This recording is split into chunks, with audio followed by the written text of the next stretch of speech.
On Labor Day night, Walters is the spot for disappointed Florida State fans to watch their team bounce back against Boston College. Walters will be open through the entire game. We're driven by the search for better. But when it comes to hiring, the best way to search for a candidate isn't to search at all. Don't search, match with Indeed. Indeed is your matching and hiring platform with over 350 million global monthly visitors, according to Indeed data, and a matching engine that helps you find quality candidates fast. Ditch the busy work. Use Indeed for scheduling, screening, and messaging so you can connect with candidates faster. Leveraging over 140 million qualifications and preferences every day, Indeed's matching engine is constantly learning from your preferences, so the more you use Indeed, the better it gets. Join more than 3.5 million businesses worldwide that use Indeed to hire great talent fast. And listeners of this show will get a $75 sponsored job credit to get your jobs more visibility at Indeed.com/Blue Wire. Just go to Indeed.com/Blue Wire right now and support our show by saying that you heard about Indeed on this podcast. That's Indeed.com/Blue Wire. Terms and conditions apply. Need to hire? You need Indeed.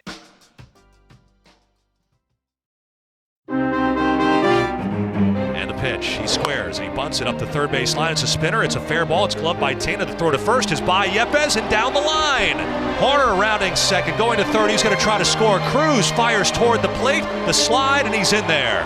And over to third goes Crow Armstrong. So on a bunt up the third base line, the Cubs score a run, and they have Crow Armstrong at third, and they leave 4-1. And the pitch, swing and a ground ball hard. Diving stop Abrams. No, off his glove. All hands will be safe. Trotting in from third to score Zamaya, and it's now the Cubs 14 and the Nationals 1.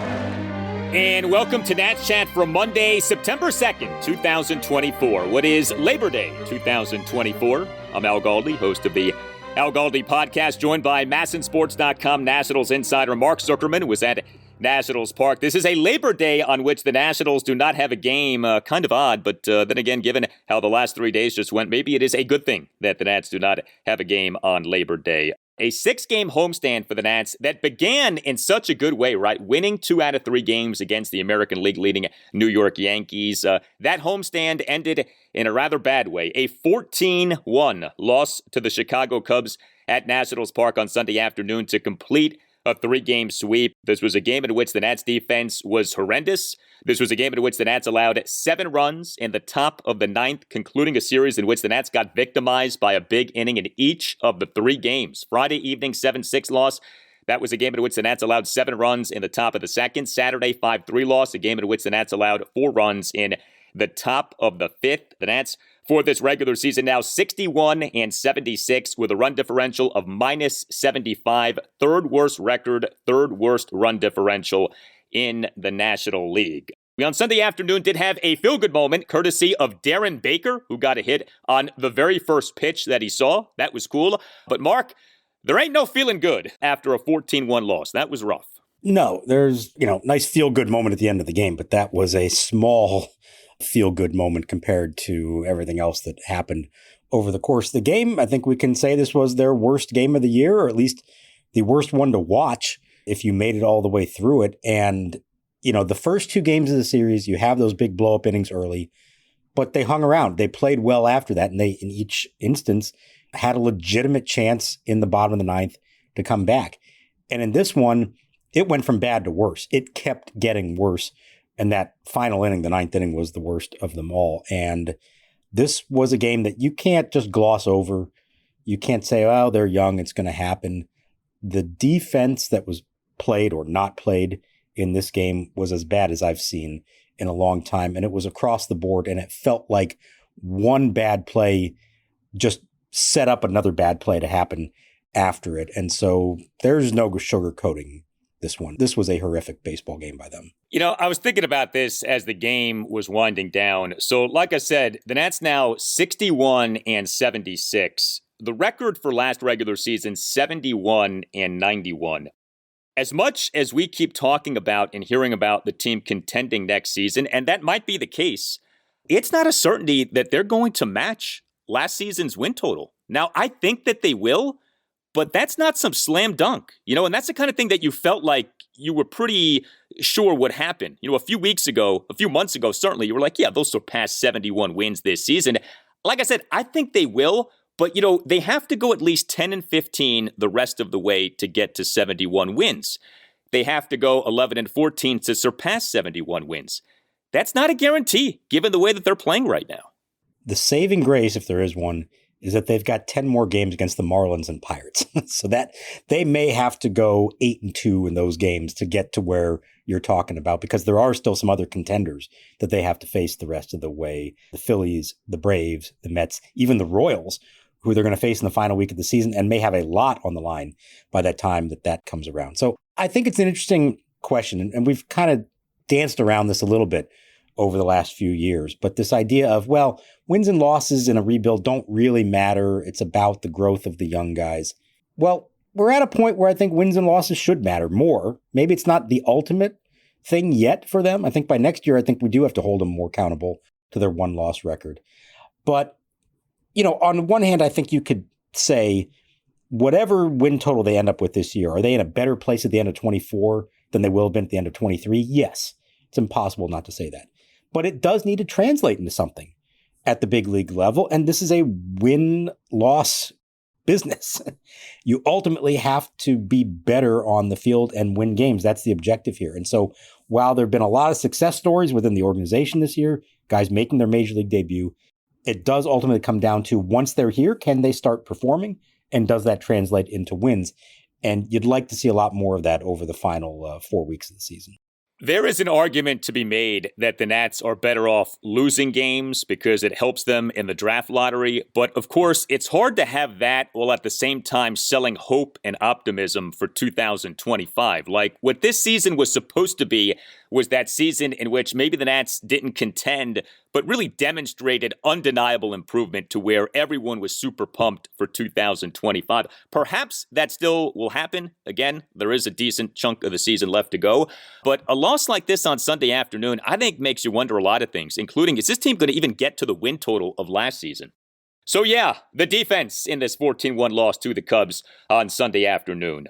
Where do we begin? Well, I think a good place to start is the Cubs' 3-run third inning, an inning in which we had Mitchell Parker committing yet another error, a one-out throwing error on a pickoff attempt. Additionally, third baseman Jose Tena, he in this game committed 2 errors during Parker's time in the game, a throwing error in the Cubs' 1-run fourth, a 2-out fielding error in the top of the fifth. May I interest you in a Luis Garcia Jr. miscue? So Jacob Barnes in this game, 3 runs in a third of an inning on a double, 3 singles and a wild pitch. He began the top of the 7th by generating a swinging strikeout of Ian Happ, but then gave up 4 consecutive one-out hits, including a 1-out 2-run single by Cody Bellinger on a grounder that went right by second baseman Luis Garcia Jr. for a 6-1 Cubs lead. It's interesting to me that goes down as a single. I don't know what happened to Luis Garcia Jr. on that play, but that was maybe as bad as anything defensively in this game. There are other things we could bring up, but safe to say the defense in this game was abysmal, and Davey Martinez after the game owned up to that in admitting, hey, the defense was bad and we can't have this be the case. Yeah, he was as stern about it as you're ever going to hear him in one of those kind of settings, and it was appropriate. It was needed. There were several follow-ups to him about this issue, and he didn't back off that at all. Now, that said, it's one thing to talk about it. It's another thing to actually do something about it. I thought the most interesting or telling thing that he said in that was, if you don't want to play defense, we might have to do something else. Okay? That's an interesting message, not the kind of thing we normally hear from him. Would he actually bench somebody over this stuff? I don't know. That would be out of character for him, but maybe that is a sign of where they're headed here, and it can't just be an excuse of this is a young team, et cetera, et cetera. So I did think that it was about as forceful as we've heard from him. I hope that the message within the clubhouse was even more forceful than what we got in public. It should be. It felt like on several of those plays, and the Garcia play was right at the top of that list, where guys' approach to defense in this game was stick your glove out and just hope the ball ends up in there.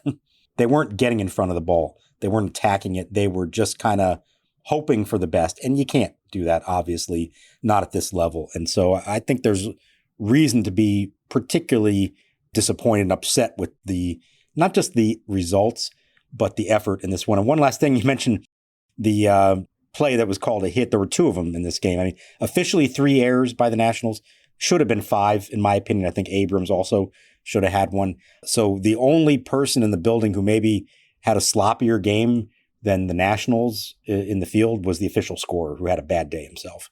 Very bad. The Nats are very bad defensively. The Nats coming into Sunday ranked 27th out of 30 major league teams in team defensive runs saved for this regular season, minus 27. This is a really bad defensive team, make no mistake. And it is almost comical when you think about it, because the Nats are at minus 27 defensive runs saved going into Sunday, even with Jacob Young having this sensational defensive season in center field. Like, Jacob Young, no matter what you look at, outs above average, defensive runs saved, defensive WAR, is having an excellent defensive season. And yet still, the Nats overall have these wretched team defensive numbers. It actually reminds me, there's a very famous season that Steve Carlton had in 1972.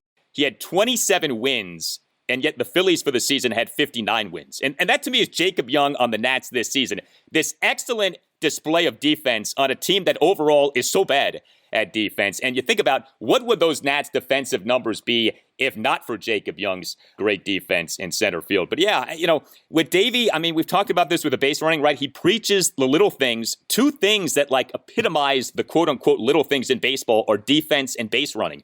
And every game, we're talking about the Nats being bad at defense and base running. It's a problem. It's a big time problem with this team. Hey, Al Galdi here to tell you about the latest great offer from Window Nation for listeners of the Nats Chat podcast. 2 free windows for every 2 windows that you buy, plus pay nothing with no interest for 2 full years. If you have been thinking about getting new windows, now is the time. Get with Window Nation, 866-90Nation or windownation.com, and tell Window Nation that you want the deal that you heard about from Al Galdi on the Nats Chat podcast. September has arrived. A great time to replace your old inefficient windows with energy-efficient windows from Window Nation. You can get a free, no-obligation quote from Window Nation right now. Contacting Window Nation and seeing what new Window Nation windows would costs you nothing, obligates you to nothing. 866-90Nation or windownation.com, and take advantage of the great offer for listeners of the Nats Chat podcast. 2 free windows for every 2 windows that you buy, plus pay nothing with no interest for 2 full years. 866-90Nation or windownation.com. That's 866-90Nation or windownation.com, and tell Window Nation that Al Galdi sent you. For those interested in learning a new language, whether it be Spanish, French, or something else, check out Babbel. Babbel's 10-minute lessons are quick and handcrafted by over 200 language experts, ready to get you talking about your new language in just 3 weeks, because talking is the key to really knowing any language. Designed by real people for having real conversations, Babbel gets you talking. With over 16 million subscriptions sold, Babbel's 14 award-winning language courses are backed by a 20-day money-back guarantee, so no pressure. Here's a special limited-time deal for our listeners right now. Get up to 60% off your Babbel subscription, but only for Nats Chat listeners at babbel.com/NatsChat. Get up to 60% off babbel.com/NatsChat. Spelled BABBEL.com/NatsChat. Rules and restrictions may apply. We're driven by the search for better. But when it comes to hiring, the best way to search for a candidate isn't to search at all. Don't search, match with Indeed. Indeed is your matching and hiring platform with over 350 million global monthly visitors, according to Indeed data, and a matching engine that helps you find quality candidates fast. Ditch the busy work. Use Indeed for scheduling, screening, and messaging so you can connect with candidates faster. Leveraging over 140 million qualifications and preferences every day, Indeed's matching engine is constantly learning from your preferences, so the more you use Indeed, the better it gets. Join more than 3.5 million businesses worldwide that use Indeed to hire great talent fast. And listeners of this show will get a $75 sponsored job credit to get your jobs more visibility at Indeed.com/Blue Wire. Just go to Indeed.com/Blue Wire right now and support our show by saying that you heard about Indeed on this podcast. That's Indeed.com/Blue Wire. Terms and conditions apply. Need to hire? You need Indeed. So 1-2 on Isak Paredes. Bases full of Cubs in a 1-1 game. Parker deals. Swinging a line drive, base hit, right center field. Happ scores. Swanson coming in. He'll score. Over to third is Suzuki. And Isak Paredes lines a splitter into right center and gives the Cubs a 3-1 lead. I want to get into Mitchell Parker. So, a complicated game, I thought, for him. There were actually some really good things about his outing. He had 8 strikeouts versus 1 walk. That's terrific. He threw a ton of strikes, 89 pitches, 64 strikes, 25 balls. That's terrific. But 4 runs, 3 earned in 6 innings. He gives up 7 hits, a double, and 6 singles. And I got to tell you, the thing that sticks with me is his defense. He might be the single worst defensive pitcher the Nats have ever had. Have the Nats had a pitcher who has been this bad in a season, defensively speaking? I can't think of one. Maybe you can suggest somebody. Parker now has 5 errors this season. It feels like every outing now he does something that is bad defensively, some sort of clumsy mistake, an error, whatever it may be. Again, he did some good things in this outing, so I'm not trying to, destroy the guy here, but this is becoming an issue for him. Every outing, it feels like there's something that goes wrong for him defensively. I can tell you that he is the first pitcher in Nationals history with 5 errors in one season. So that says something. And he's only officially had 12 defensive chances this year. 5 out of 12 is a horrendous percentage. Now, things like standard pickoff throws that don't result in anything, that doesn't count as a chance. So chances are a ball hits you or a ball that you catch or have a chance to catch, plus any errors that you make on top of that. But still, it is atrocious. And as you said, it basically seems to be happening at least once every game. He's acknowledged it. He says he knows this is something he has to improve on. It may be the kind of thing that can only really be worked on in the offseason. There's only so much you can do between starts for that kind of thing. You just worry and maybe even assume at this point that it gets in his head. And so when there is a chance to make a play in the field, he's thinking about it. And that's the last thing that you want to have happen. It only makes it worse. This one was a pickoff attempt that really had no chance of getting there. He said in his word, he was overthinking it, tried to get maybe a little cute with it. If you're going to struggle that much in that regard, my advice would just be don't attempt any defensive play unless you absolutely have to. And a pickoff attempt is not one you have to. Of course, you want to hold runners on, but rather give up a potential stolen base or maybe even be quick enough to the plate that your catcher has a chance to throw him out than just throw the ball away like he did and give him 2 free bases on the play. It is a problem. And yet, as you said, you take that out of it and take the other defensive mistakes out of it that the other guys made. There was a lot of good stuff in the start. 6 innings, 8 strikeouts, 1 walk. The fact that he got through the 6th, given where he was early on, was a minor miracle to me. So for all the woes that he has out there with his glove, he does have this ability to block everything else out and shake off anything bad that happens and just come right back and keep going. And so that is an admirable trait. Now, in the long run, you're going to have to be better than this and avoid the big inning and avoid, obviously, the defensive mistakes. But what could have been a complete disaster of a start from him technically was a quality start, 3 earned runs in 6 innings. It's funny with defense for starting pitchers. I mean, it's really not high up there on the things you think about. And the truth is, you don't need a pitcher to be excellent defensively. You just can't have him be hurting you, outing in and outing out. And that's what's happening with Parker right now. He right now is at an unacceptable level with his defense. And certainly that is something that he'll need to work on this coming offseason.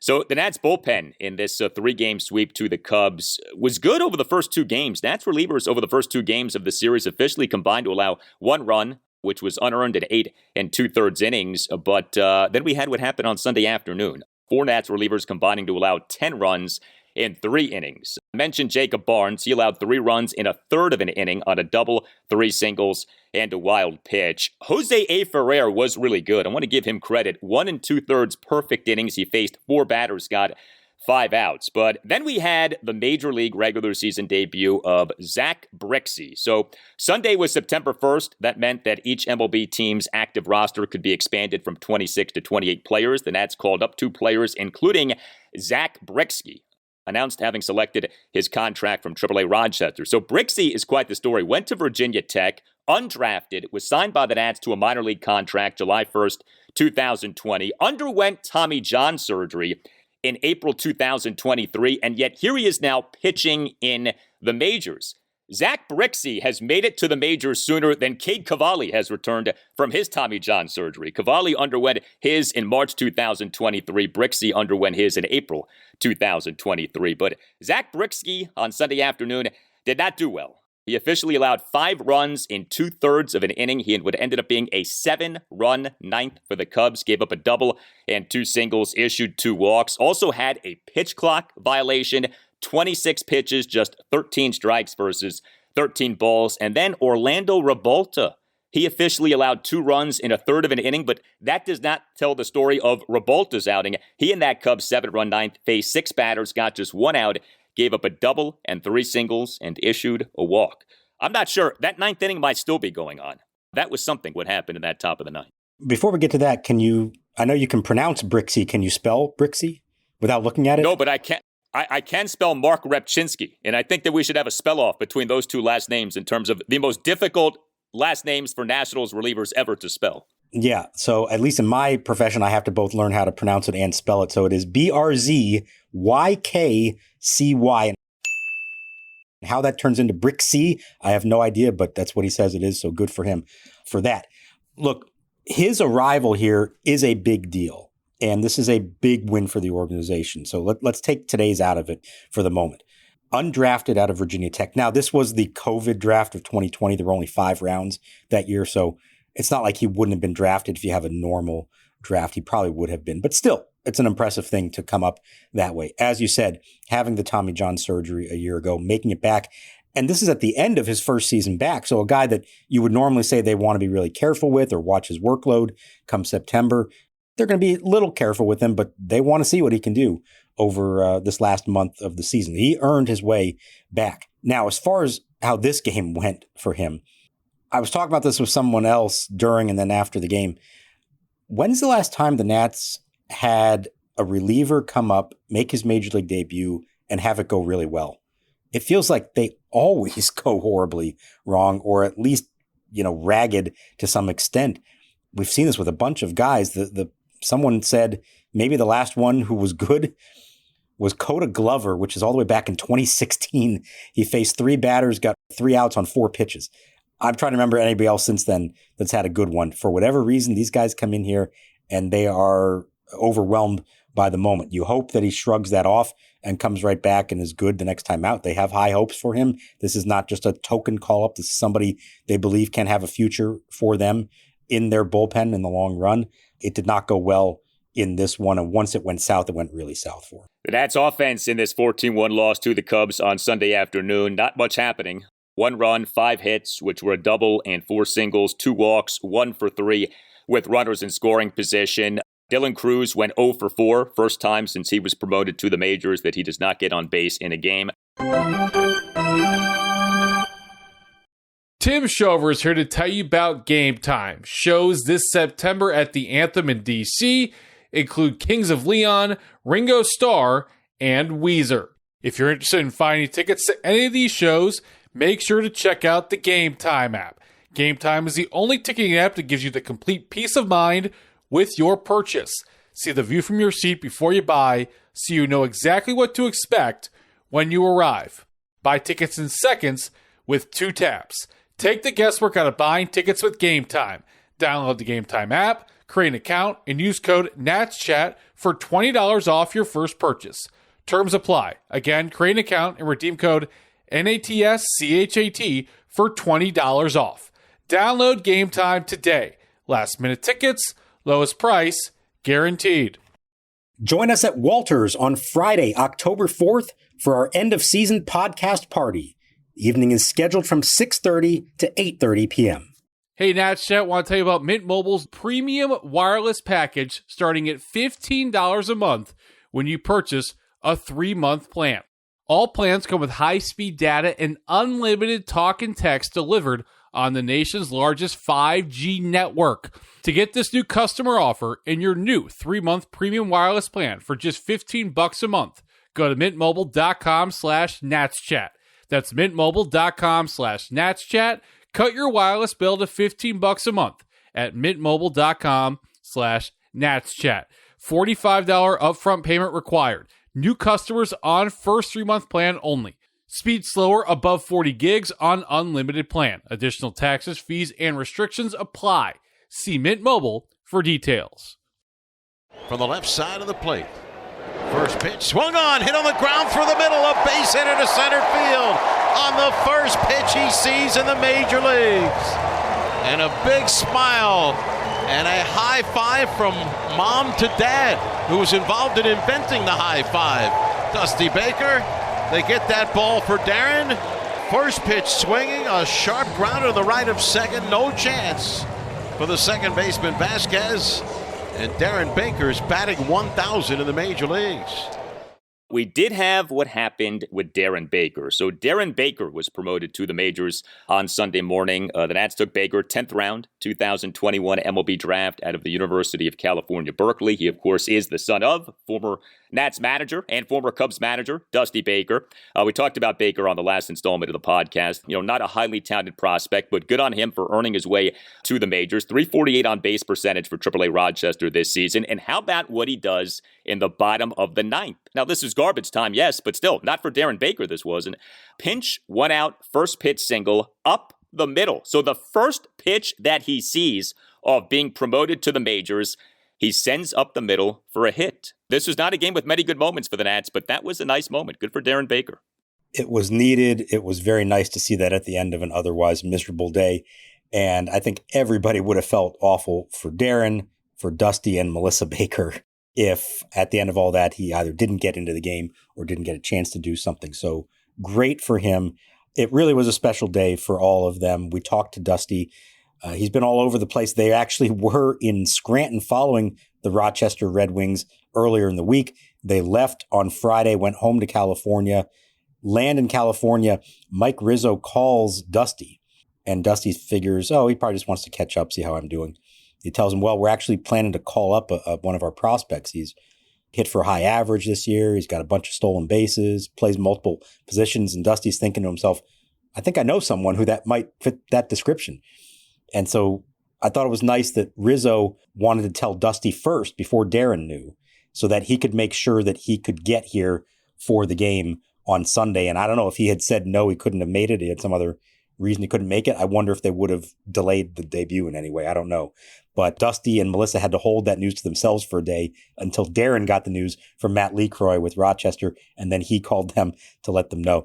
Proud moment for Dusty, obviously, but one that I think he and Darren have been hoping for a long time. This kid has been around the big leagues his entire life. And it was really interesting talking to Darren before the game. We do these interviews with guys who are making their major league debuts all the time. And more often than not, they might seem a little overwhelmed by it and spooked by the lights or dealing with media, all that stuff. Darren was very comfortable. And I asked him about that, and he said he's been here many times. He said he didn't have to put the address of the stadium into his GPS. He knew exactly where to go. He's been in that clubhouse many times. He knows a lot of the people involved. I knew how to get here. I didn't have to, put it in my phone or anything. So I felt comfortable just showing up. And like you said, I have some familiarity here. And he's been around big leaguers his whole life. And so there is a comfort level there for him. Now, I don't know what that means in terms of how he plays, but at least on the one pitch we got to see of him, he looked very comfortable being on a big league field. So good for him. He will always have that moment. Dusty and Melissa will always have that moment no matter what happens from here on out. Yeah, nice to see that on Sunday afternoon. I did want to get into a few other Nats position players in this game. So James Wood, he was the Nats starting left fielder for this game, and he was the Nats number 4 batter, and he went 1 for 4. He had a single. He, per StatCast, had 2 of the top 3 exit velocities in the game. Wood in the Nats 1-run second, a leadoff first pitch single, 110.8 miles per hour. That was the highest exit velocity of the game. And Wood in the bottom of the ninth grounded into a 5-6-3 double play to end the game. That grounder, per StatCast, exit velocity of 109.7 miles per hour, 3rd highest exit velocity of the game. It's becoming repetitive with James Wood. He continues to scorch balls. He continues to have these sky-high exit velocities, but he continues to not hit for much power. And you look at the sample now of him since he was promoted to the majors, 228 plate appearances, OPS of 782. That's good. But that OPS is made up of an on-base percentage of 368, which is great, and a slugging percentage of 414, which is low. And if you look at the StatCast data, again, exit velocity numbers really high. The launch angle numbers are like puny. He's still not elevating balls, and it's becoming almost comical. Like, I had to laugh at the double play. I mean, he torched that ball, but it's a double play. It's another grounder. And I know we've talked about this, but this really is like the next hurdle that he has to overcome. Start elevating these things, because it just feels like all of these great exit velos are being put to waste by so many of them ending up as ground balls. Yeah, I thought he had overcome that for about a week or two, where he was driving the ball in the air quite a bit and finally pulled the ball in the air, of course, on the towering home run that he hit a few weeks back in Philadelphia. And then he's gone back to where he was for those first few weeks in the big leagues. So I think a few things here. Pitchers are not giving him a lot. Everything is down and away, a lot of breaking balls, off-speed stuff. He's not getting a lot of fastballs that he can do damage with up in the zone. And so it's going to be up to him either to lay off those pitches and wait for something to come up, or to learn how to take that pitch and do more with it. And when you're 6'7", it's not easy to get to a pitch at your knees and hit the ball in the air. You're lunging at that, you're reaching for it, and you're going to hit ground balls. So hitting it hard, of course, is good, and you'd much rather have that. I feel like the launch angle part can come, that can develop. It's hard to teach a guy to hit the ball hard if they just don't naturally do that. So I think he's going to be all right in the long run. But it is noticeable right now. I think it's a combination of the way they pitch him and maybe him getting out of his element a little bit in reaching for some of those pitches and not waiting for the right one up in the zone. We've seen him take some pitches up in the zone. So it's that balance of swinging at the right pitches and doing the damage on the ones you can do damage with, and not the ones that are down and out of the zone. Maybe the Nats should have had Dusty Baker speak to James Wood after this game. Don't tell me about exit velocity, kid. Tell me about exit hits, okay? Come on. Another guy is Keibert Ruiz. So Keibert Ruiz for a while was doing so much better, and we were singing his praises on this podcast, and it was so nice to be able to say positive things about our good friend Keibert Ruiz. Well, Keibert Ruiz in this 3-game sweep to the Cubs was the Nats starting catcher for games 1 and 3. He in the 14-1 loss on Sunday afternoon as the Nats number 7 batter went 0 for 3. He in the 7-6 loss on Friday evening as the Nats number 8 batter went 0 for 4 with 2 strikeouts. Keibert Ruiz now over his last 5 games is 0 for 19 with no walks. His OPS for the regular season now down to 596. So we talked about this. He needed to keep this up. At least for the moment, he is not keeping this up.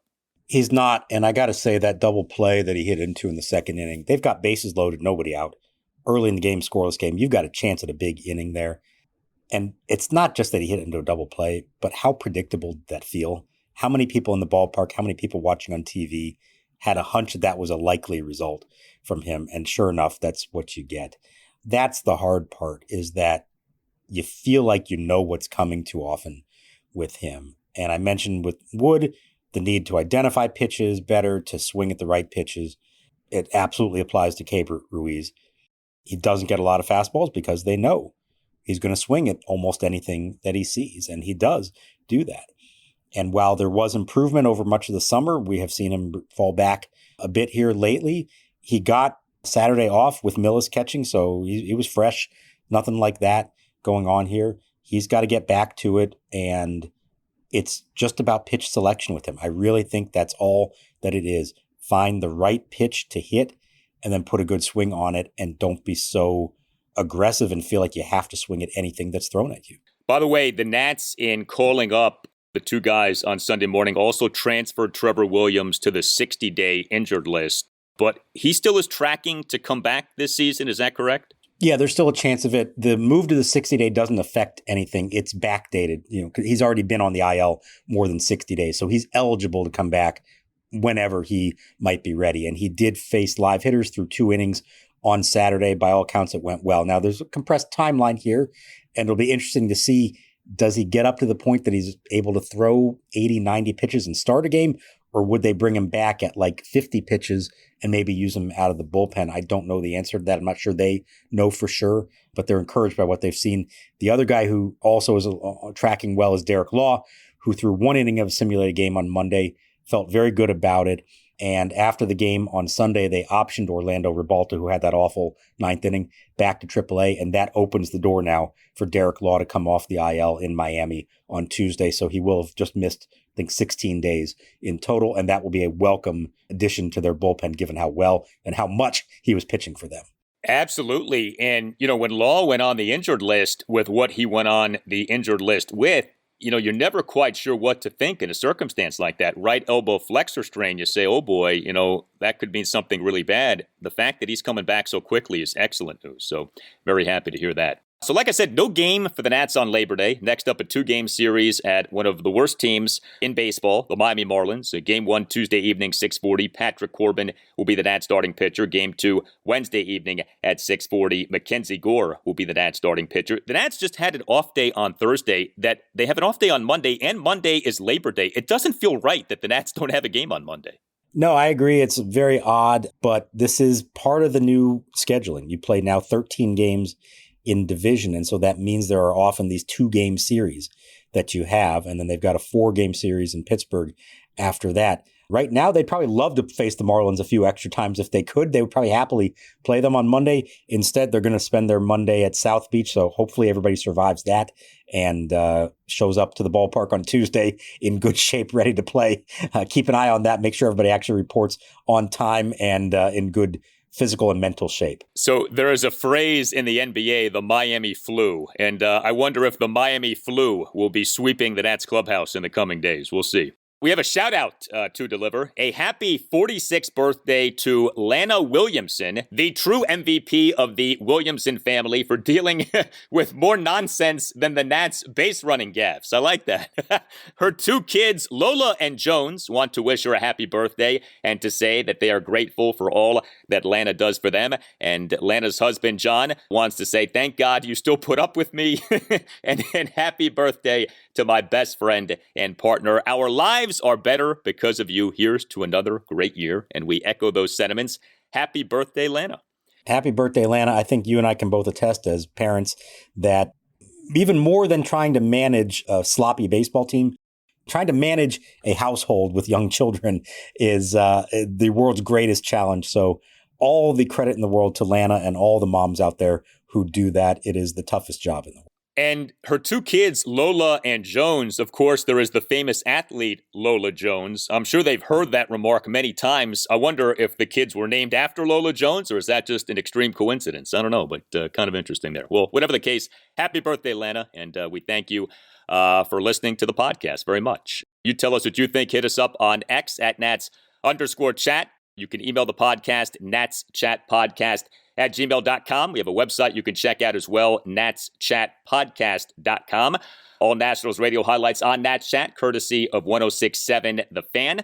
For Mark Zuckerman, I'm Al Galdi. We thank you for listening, and we'll talk to you next time on the Nats Chat Podcast. Throwing out our ceremonial first pitch today, please welcome Dusty's son, now 13-year-old Darren Baker.